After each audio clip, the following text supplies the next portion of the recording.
Lost in thought, the flame in his hand extinguished. Don held his head, sighing in frustration. I've messed up again. He slowly opened his eyes, looking down at his hands, at the bodies lying on the ground. Inside, Don burned with a fierce determination for revenge. He pulled the hood of his cloak over his head, his resolve set. Even if it meant death, he would repay blood with blood. On 17th Street in the central square, the bodies had been neatly cleared away. The grumpy manager shouted at the cleanup crew. Hurry up, move faster. The atmosphere buzzed with chatter. Hector's group has won. It seems life is going to get even harder. One soldier hurriedly reminded his comrades. The one speaking loudly seemed to be trying to hide, lowering his voice. Hey, I don't want to die early. Meanwhile, Don was silently observing, listening to their entire conversation. His hand gripped the knife tightly, ready to spring into action and finish them off. Hector, oblivious, continued to spew insults. That dog Nico deserved to die. Don focused his red mana, preparing to charge in for blood. Suddenly, a large hand gripped Don's shoulder. Hey, kid, stop. Don jumped, turning around to attack with his knife. The tip of the blade grazed Harrison, leaving a small cut. Harrison tried to calm Don. Take it easy. Don's eyes burned with murderous intent, muttering. That Henry. He was determined to eliminate him, thinking to himself, those must all die. Like lightning, Don lunged forward, his speed surpassing even Mary's. His wild slashes made it seem like the head of the target could only endure like a punching bag, despite Don's combat experience being only a third of Harrison's. However, Don's attacks were so fast that even Harrison was caught off guard. What kind of crazy movement is this? Harrison stared at Don, realizing that this kid was clearly not as strong as he had been the day before. At this moment, he found himself completely on the defensive, thinking, at this rate, I'm going to lose. Harrison decided to change tactics. He surprisingly did not dodge Don's attack, allowing him to stab into Don's shoulder. It was quite unexpected for Harrison to let him stab him there. Suddenly, Harrison grabbed Don's shirt and slammed him down to the ground. Then he asked, You're not planning to throw your life away over something trivial like revenge, are you? Don was clearly the ghost of 17th Street. He pinned Don down and said, I have a proposal for you. Harrison was sincere. I've been watching you for a long time, so I hope you listen to what I have to say. The two moved to a corner to continue their conversation. Don glanced at him. The person in front of Don was Harrison, a silent figure, a nickname given to him for his quiet demeanor but always completing every task seriously. Don could not have imagined that Harrison, someone who only followed orders, would have such an expression. He speculated that Harrison did not seem to intend to deceive him. Don asked, What is it? Harrison proposed, I want you to leave Zone 50. Don coldly replied, Why? Harrison's answer was unexpected for Don. I want you to help me find my younger brother. Harrison painfully recounted. My brother was sold to the Mage City by Hector, pushed into a corner. Harrison shared his entire situation and the reason he chose this path. Hector said if I worked hard under him for 10 years, he would tell me my brother's whereabouts, which is why I worked for him. Now the boy is probably around your age. Don nonchalantly responded. Why should I take on this request? Harrison was about to say something, but Don interrupted. He continued. You know how to use magic, right? This statement startled Don. Harrison quickly explained. After the battle at the warehouse, I realized and confirmed it. He spoke sincerely. Right now, you only know a bit of magic, so you won't be able to fight against him. Harrison revealed that he always had a formidable mage by his side. Don stared at him, the dark mana of fear trembling. Harrison's voice shook. That mage is a demon. Anyone who dares to offend him will be frozen. He even caused someone who died not long ago to meet their end by creating a bubble of water around their head. Ham commented, Heidi is both terrifyingly strong and a cold-hearted, unfeeling person. He urged, Get out of here. If you want revenge, you first need to stay alive.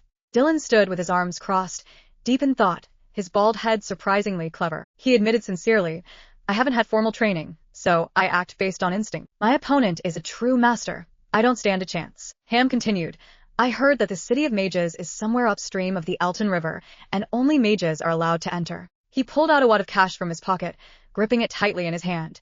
This is the money I've saved my whole life. Inside is a piece of paper with my brother's name and description. Dylan was taken aback by Harrison's gesture. You trust me with this money? What if I let you down? Harrison confidently replied, I know your character. You're not someone who goes back on your word. He further explained, from what I've observed, you're certainly capable of reaching the higher area. He handed all the money to Dylan, encouraging him. You can do it. Dylan felt as if he could sense the trust, just like his uncle. He looked straight into Harrison's eyes, remaining silent for a moment, until H urged, The other members will be here soon. Deciding to go, Dylan nodded but set a condition. I have one request. He told Harrison, Take care of the body in the basement first, then I can set off to find him. Harrison immediately agreed. All right, I promise. Dylan turned away, walking coldly as he said, Wait for me. I'll return at the intersection of the streets. Dylan panted after a long run. Wiping the sweat from his chin, he sighed in relief. Good. No one is tailing me. Dylan stood in front of Mrs. Viola, the person he had been searching for. He asked directly, Mrs. Viola, I have a question. There's no time left. Please answer quickly. Mrs. Viola smiled. Yes, all right. What do you want to ask? Dylan inquired about the rainbow story. Is it real? If I find a rainbow, can I make a wish? He recalled his conversation with Johnny when the boy mentioned the rainbow. He thought, the rainbow is real. Dylan wondered, what is a rainbow? It's a colorful arc that appears in the sky after it rains, beautiful like a bitten donut. If you reach the place where the rainbow touches the ground, you can make a wonderful wish, right? Whether wishes can be granted or not, the rainbow still exists. Dylan silently observed Mrs. Viola. Her manna was still a pure purple, without a hint of disturbance. He wondered if she was lying, but had no grounds for suspicion. Dylan asked Mrs. Viola, if I find the rainbow, can I resurrect the dead? Mrs. Viola exclaimed, hope, who knows? They say that anything impossible can become reality. Dylan stood there, stunned. Mrs. Viola added, however, no one knows where the rainbow is. Perhaps it's in a very distant place. Dylan nodded, bowing slightly to thank her before leaving. He warned, you'd better leave for somewhere else. In the outskirts of Zone 50, Dylan arrived at the location Nico had indicated on the paper. Nico had left a note on the abandoned greenhouse next to the White House. Suddenly, a white car pulled up. Dylan thought to himself, here it is. He recalled Nico's words, at least we can prepare a vehicle. From Dylan's speculation, it seemed Nico had left a four-seater car. Dylan opened the car door, but a man suddenly appeared, asking, are you the kid from Neo's H? Were you ordered to take this car? He continued, hey, where's Nico? Dylan thought, just when he thought he had escaped Hector's gang, he couldn't waste any more time. He quickly grabbed a metal rod to open the car door while the man was on high alert. Don swiftly opened the door, got into the car, but the man lunged at him immediately, shouting, where do you think you're going? Don sat firmly in the driver's seat, shutting the door tightly. The guy managed to reach the door just as Don was about to lock it. He knelt down, trying to hold the door tight, shouting loudly, open the door. The two struggled for a moment, and Don thought to himself that he had used too much mana. His enhancement magic was almost depleted. He began to focus on fire magic, channeling all his remaining strength to launch a fireball that gathered at the tips of his fingers. With a single shot, it was fired like a bullet, piercing through him. The guy was thrown back violently. Seizing the opportunity, Don quickly floored the gas pedal of the four-seater car, speeding away. Don breathed a sigh of relief. He had finally escaped from Zone 50. The car continued to zoom down the road, eventually stopping at a ruined place. Don stepped out of the car, opened the trunk, and was astonished by what he saw inside. So much stuff. He couldn't help but exclaim, you really prepared well. Don sighed. At this rate, he wouldn't be able to reach the next zone by tomorrow. Night had fallen, so Don decided to start a fire to rest for the night, determined to gather more information about magic before continuing his journey. Don was extremely confused. After all his research, he only knew of two types of mana. Red mana was something Don could use immediately without preparation, while the other type needed to be mixed together. He began to meditate, thinking. Mana was not easy to control, but if he infused his emotions into it, he could apply the mana more effectively. Don recalled his anger, focusing on it, and the red magic flared up. But it only lasted for a moment before it flickered out. He felt he had probably reached his limit. Just a little distraction would cause the mana to dissipate. Don decided to experiment with a new combination. Let's try this combination. He concentrated intensely, trying to create a different mana combination. But right after that, Don sat still, dumbfounded, realizing that incompatible types of mana would counteract each other. Mixing two colors of mana required skill and consumed a lot of energy. Don rested his chin on his hand, pondering. So, what combinations can go together? Let's keep experimenting. He reconsidered. He hadn't needed it before, but now it was different. Don's gaze gradually became resolute. He knew he needed a reason to strive. The car continued to move until morning. Don woke up, took a sip of water. Last night, he had exhausted all his strength trying to experiment with mana, and after 49 attempts, Don had successfully created basic spells by combining colored mana in the air. He decided to stop here. He lay back in the car, wondering if there was a way to gather mana more easily. If he could store mana in a container for use when needed, it might be the most effective, like a cyclical loop surrounding the container of that wizard. Don closed his eyes, from comforting thoughts to Zone 49, and then he would find a way. Meanwhile, in Zone N number 17 near the bridge, a group of people was frantically searching. Commanding voices rang out. You go over there and look for the one-eyed man. Haven't you found him yet? Sorry, sir, if you could wait a little longer, we will find the golem. But he coldly ordered, don't, then pointed his staff directly at the face of one subordinate, causing him to tremble and plead, I'm sorry, sir. Please give me a little more time. The one-eyed man simply said, I don't like those who don't understand. The trembling subordinate remained on his knees, his hand touching the staff. A surge of mana emanated from the staff, enough to cause him to experience thermal shock, and then his whole body was frozen. The man used the staff to touch the block of ice, gently pushing it, causing his body to shatter. The man exclaimed, "Useless." Suddenly, there was a shout from over here. "There's something," one subordinate reported. "It seems the golem fought here." The cold day asked, "When will it be done?" Approaching upon hearing this, he panicked and said, "No way, only when one of them does." He thought to himself, "Maybe I need to break this ring." Day pointed, disrupting his mana flow, causing Cedric to be confused. "Is there a problem with the ring?" "Sorry, I'm a bit hot-headed." His emotions changed abruptly and continuously. Cedric stepped closer to Day and said, "So, shall we continue our earlier conversation? You said I'm weaker than you, right?" "Let's see." Day replied clearly, "Yes." Immediately a chair flew towards him, but he quickly dodged and said, "You're weaker than me." Hearing this, the other guy shouted in anger, "Say that again." He then turned to his companions and asked, "Do you guys think he's stronger than me?" The group, trembling in fear, replied, "No, boss is definitely stronger." "That's right, the boss is the strongest." Dee looked at him with disdain, thinking, the ring reacts to Cedric's emotions. He didn't react when the mana was cut from the ring, meaning he doesn't know how the ring affects him. Cedric looked at Day and said, "Alright Day, you want to see my power, right?" Day immediately stood up and shouted, "Let's fight for the leader position. Cedric, if I lose, I'll work for you." Cedric grinned wickedly. "Good, then in a week." He clenched his fists, gritting his teeth, his eyes wide with ferocity.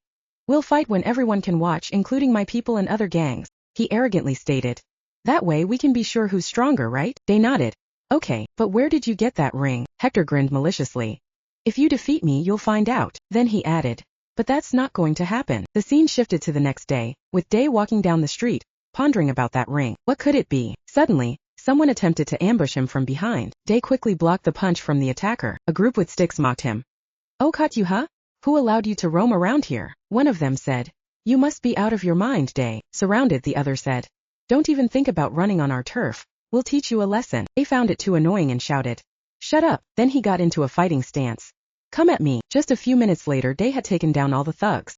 He thought to himself, no matter where I go, there's always someone looking for trouble. It must be because the issue between me and Hector has spread. Day continued to think, even though Cedric's gang can't just barge in and fight, other gangs will do whatever they want.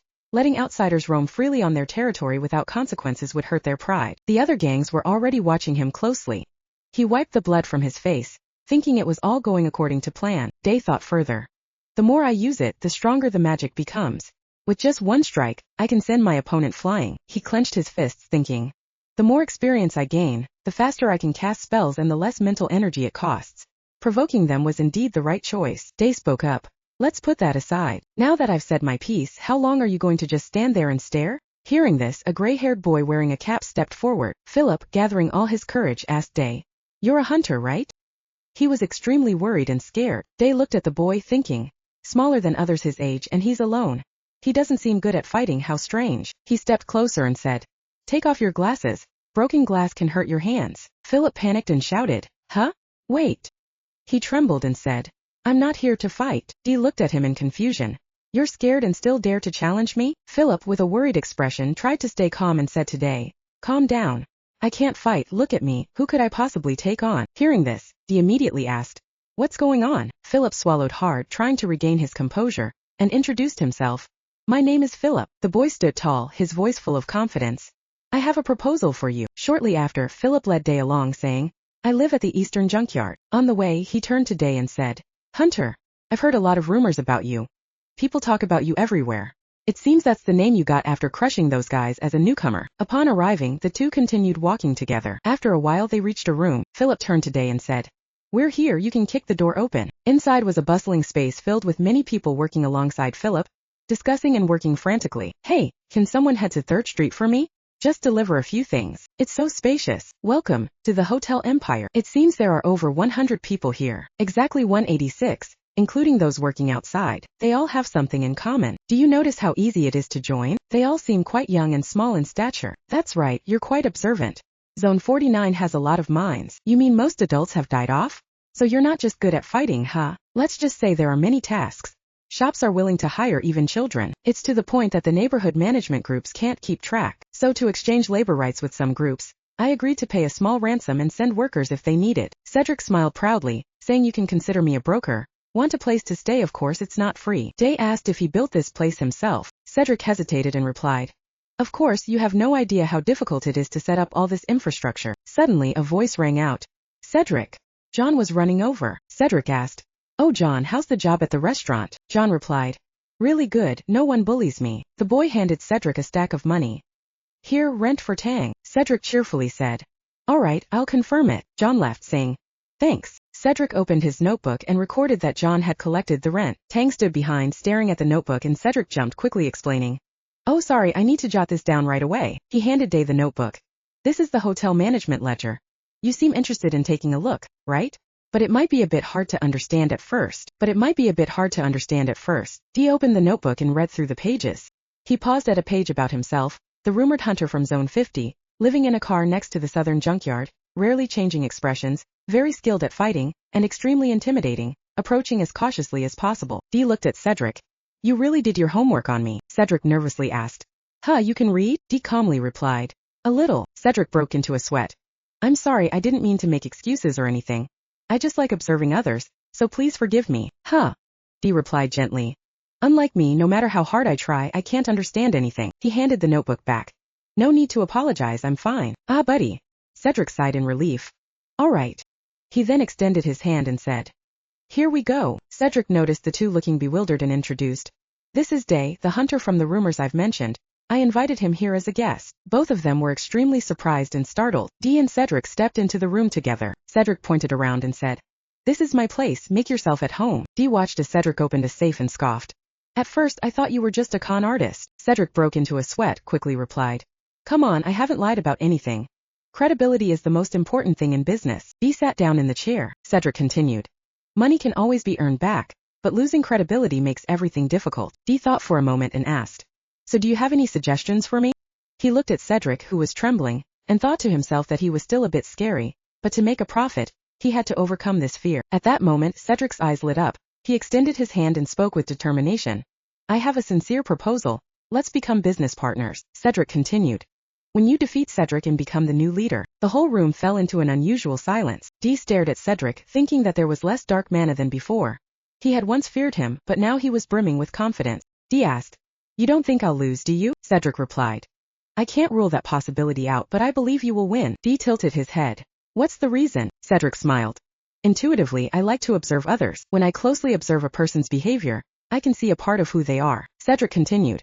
When you talk, you have a habit of lowering your gaze to others' chests instead of their eyes. Dee was very surprised to hear this. Cedric thought for a moment and said, perhaps it's a psychological trauma related to the eyes, but back to the main issue, I can see that you. Dee raised his voice and asked, what else? What other habits do you see in me? Philip trembled. Huh? Dee raised his voice and asked, what else?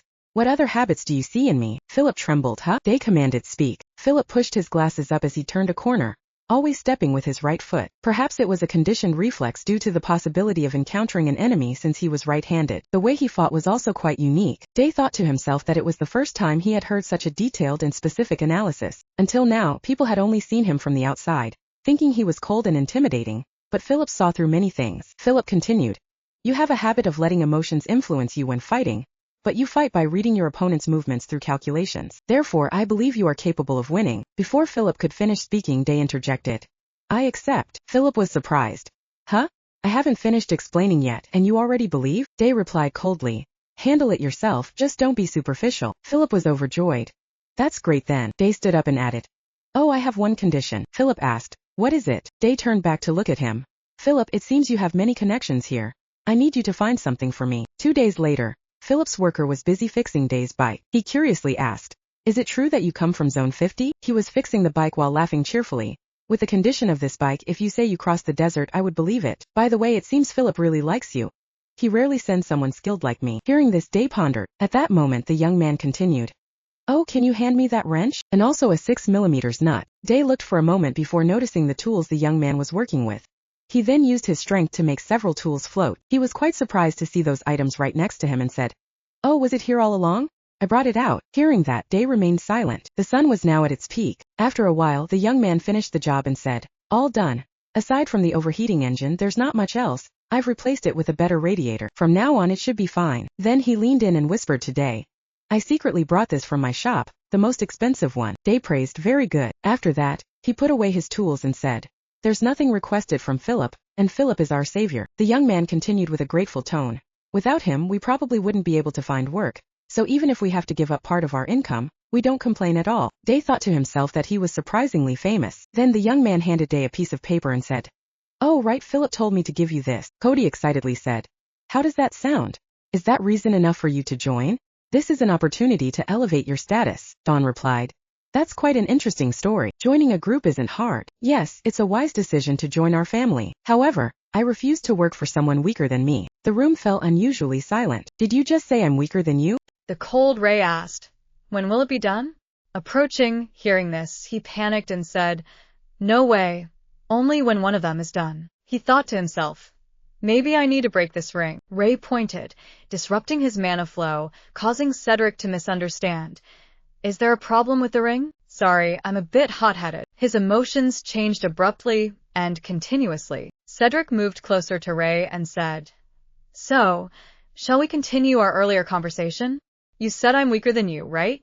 Let's see." Ray replied clearly, "Yes." Immediately, a chair flew towards him, but he dodged it swiftly and said, "You're weaker than me." Hearing this, the other guy exploded in anger, shouting, "Say that again." He then turned to his companions and asked, "Do you think he's stronger than me?" The group trembled in fear and replied, "No, boss is definitely stronger." "That's right, the boss is the strongest." Ray looked at him with a disdainful gaze, thinking, the ring reacts to Cedric's emotions. He didn't react when the mana was cut off from the ring, which means he doesn't know how the ring affects him. Cedric looked at Ray and said, "All right, Ray, you want to see my power, right?" Ray immediately stood up and shouted, "Let's have a fight for the leader position." "Cedric, if I lose, I'll work for you." Cedric grinned maliciously. "Good, then let's do it in a week." He clenched his fists, gritting his teeth, his eyes wide with ferocity. "We'll fight when everyone can watch, including my people and other gangs," he arrogantly stated. "That way, we can be sure who's stronger, right?" Ray nodded. "Sure. But where did you get that ring?" Cedric smirked. "If you defeat me, you'll find out." Then he added, "But that's not going to happen." The scene shifted to the next day. Ray was walking down the street, pondering about that ring. What could it be? Suddenly, someone attempted to ambush him from behind. Ray quickly blocked the punch from the attacker. A group with clubs mocked. "Oh, caught you, huh? Who allowed you to roam around here?" One of them said, "You must be out of your mind, Ray." Surrounded, the other said, "Don't even think about running in our playground. We'll teach you a lesson." Ray found it too annoying and shouted, "Shut up." Then he got into a fighting stance. "Come at me." Just a few minutes later, Ray had taken down all the thugs. He thought to himself, "No matter where I go, there are always people looking for trouble with me. It must be because the incident between me and Cedric has spread." Ray continued to think, even though Cedric's gang isn't supposed to attack freely, other gangs will do whatever they want. Allowing strangers to wander on their turf without any consequences would hurt their pride. Other gangs were already keeping an eye on him. He wiped the blood from his face, thinking everything was going according to plan. Ray thought further, the more I use magic, the stronger it becomes. With just one blow, I can knock the opponent away. He clenched his fists, thinking, the more experience I have, the faster I can cast spells with less mental energy. Provoking them was indeed the right choice. Ray spoke up, "Let's put that aside. Now that I've said my piece, how long are you going to just stand there and watch?" Hearing this, a gray-haired boy wearing a cap stepped forward. Philip mustered all his courage to ask Ray, "You're a hunter, right?" He was extremely anxious and scared. Ray looked at the boy, thinking, he's smaller than others his age and is alone. He doesn't seem good at fighting, how strange. He approached and said, "Take off your glasses. Broken glass hurts." Philip panicked and shouted, "Huh? Wait." He trembled and said, "I'm not here to fight." Ray looked at him in confusion. "You're scared and still dare to challenge me?" Philip, with a worried expression, tried to stay calm and said to Ray, "Calm down. I can't fight. Someone as small as me can't take on anyone." Hearing this, Ray asked, "What's going on?" Philip swallowed hard, trying to regain his composure, then introduced himself. "My name is Philip." The boy stood tall, his voice full of confidence. I have a proposal for you. Immediately, Philip led Ray, saying, I live at the Eastern Dump. On the way, he turned to Ray and said, Hunter, I've heard many rumors about you. People talk about you everywhere. It seems that's the name you got after crushing those guys as a stranger. Upon reaching this place, the two continued walking together. After a while, they arrived at a room. Philip turned to Ray and said, We're here. You can open the door. Inside was a bustling space with many people working and discussing hurriedly alongside Philip. Hey, can anyone go to Street 3 for me? Just deliver some stuff. Witnessing this scene, Ray couldn't help but exclaim, So spacious. Philip turned to Ray, excitedly saying, Welcome to the Hotel Empire. Ray looked around and said, It seems there are over 100 people here. Philip nodded, exactly 186, including those working outside. He continued, They all have something in common. Philip asked back, Do you notice that the entry conditions are very easy? He looked at the people in the room and continued, They all seem quite young and small in stature. Philip praised, That's right. You're quite observant. Area 49 has many mines. You mean most adults have died? So you're not just good at fighting, huh? Philip chuckled lightly and explained, There are many jobs. Shops are willing to hire even children. It's to the point that the neighborhood management groups can't keep track of everything. So to exchange labor rights with some groups, I've agreed to pay a small ransom and send workers if they need them. Philip smiled proudly, saying you can consider me a broker. If you want a place to stay, of course, it's not free. Ray asked if he built this place himself. Philip hesitantly replied, Of course. You have no idea how hard it is to set up all this infrastructure. Suddenly, a voice rang out. Philip. Jonathan was running over. Philip asked, Oh, Jonathan, how's the job at the restaurant? Jonathan replied, Very well. No one bullies me. The boy handed Philip a stack of money. Here, rent payment for Tang. Philip cheerfully said, All right, I confirm it. Jonathan left, saying, Thanks. Philip opened his notebook and recorded that Jonathan had paid for his lodging. Tang stood behind, staring at the notebook, and Philip, startled, quickly explained, Oh, sorry, I need to jot this down right away. He handed Ray the notebook. This is the hotel management notebook. You seem interested in taking a look, right? But it might be a bit hard to understand at first. Ray opened the notebook and read each page. He stopped at a page written about him. The rumored hunter from Area 50, living in a vehicle next to the southern dump, rarely showing expressions, very skilled at fighting, extremely frightening, and approaching with utmost caution. Ray looked at Philip. You really investigated me thoroughly. Philip trembled and asked, Huh, you can read? Ray calmly replied, A little. Philip broke into a sweat. I'm sorry, it's not an excuse or anything. I just like observing others, so please forgive me. Huh.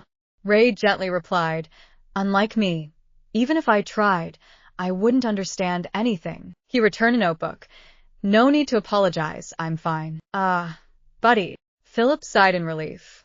All right. Then he extended his hand and said, We're here. Philip saw the two people looking confused and introduced. This is the hunter from the rumors I've mentioned. I've invited him here as a guest. Both of them were extremely surprised and panicked. Ray and Philip stepped into the room. Philip pointed around and said, This is my place. Feel free to make yourself at home. Ray watched Philip open the safe and scoffed. At first, I thought you were just a con artist. Philip broke into a sweat, hurriedly replied, Come on, I didn't lie. Reputation is the most important thing in business. Ray sat down in a chair. Philip continued, Money can always be earned back, but losing reputation makes everything difficult. Ray thought for a moment and asked, So, what proposal do you have for me? He looked at Philip, who was trembling, thinking it was still a bit scary, but to make a profit, he had to overcome this fear. At this moment, Philip's eyes lit up, and he raised his hand, speaking with determination, I have a sincere proposal. Let's become business partners. Philip continued, When you defeat Cedric and become the new leader. The entire room fell into an unusual silence. Ray stared intently at Philip, silently thinking that there was less dark mana than before. He had once feared him, but now he was brimming with confidence. Ray asked, You don't think I'll lose, do you? That possibility can't be ruled out, but I believe you will win. What's the reason? Intuitively, I enjoy observing others. When I closely observe a person's behavior, I can discern some aspects of their character. When you speak, you have a habit of lowering your gaze to the chest of others instead of looking them in the eye. Ray was quite surprised to hear this. Perhaps it's a psychological trauma related to the eyes, but getting back to the main point, I can see that you... What else? What other habits do you notice in me? Ray pressed on. How many? Philip stammered. A few more things. Ray commanded. Speak. Philip adjusted his glasses as he turned a corner, always stepping with his right foot. Perhaps it was a conditioned reflex due to the possibility of encountering an enemy, since he was right-handed. The way he fought was also quite unique. Ray thought to himself that it was the first time he had heard such a detailed and specific analysis. Until now, people had only seen him as cold and intimidating based on appearances, but Philip seemed to see through to much more. Philip continued. You have a habit of letting emotions influence you in fighting, but you fight by reading your opponent's movements through calculations. Therefore, I believe you have the potential to win. Before Philip could finish, Ray interjected. I accept. Philip was surprised. Huh? I haven't even finished explaining, and you already believe? Ray replied coldly.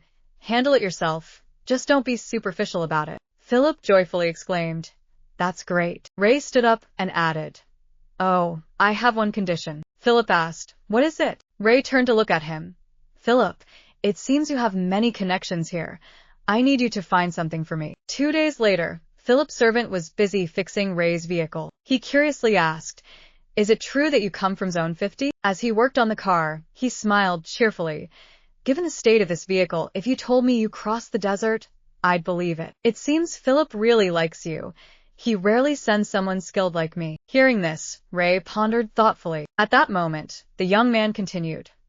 Oh, can you hand me that wrench? And also a 6mm nut. Ray looked for a moment before spotting the tools the young man was working with. He then used his strength to make several tools float. When he saw those items right next to him, he was quite surprised and said, Oh, was it here all along? I brought it out. Hearing this, Ray remained silent. The sun was now at its peak. After a while, the young man finished the job and said, All done. Aside from the overheating engine, there's not much else. I've replaced it with a better radiator. From now on, it should be fine. Then, he leaned in close to Ray and whispered, I secretly brought this from my shop. It's the most expensive one. Ray praised. Very good. After that, he put away his tools and said, There's nothing required from Philip. He's our savior. The young man continued with a grateful tone.